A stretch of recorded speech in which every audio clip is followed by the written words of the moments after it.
geografinės informacinės sistemos.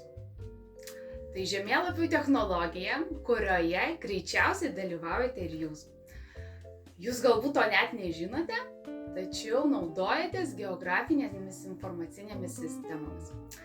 Buvo laikai prieš gerą dešimtmetį, kai tai buvo nišinė technologija.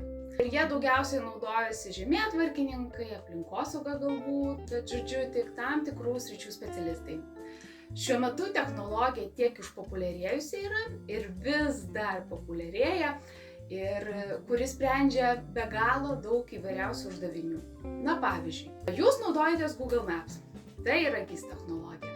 Jūs užsisakote maistą iš kavinės, tai GIS technologija naudojama. Jūsų mėgstama parduotuvė atvežamos prekės iš viso pasaulio, tai taip pat naudojama GIS technologija. Miesto priežiūra, tai yra šienaujami plotai, sniego valymas, barstymas ir taip toliau. Visa kelių priežiūra taip pat yra GIS technologija.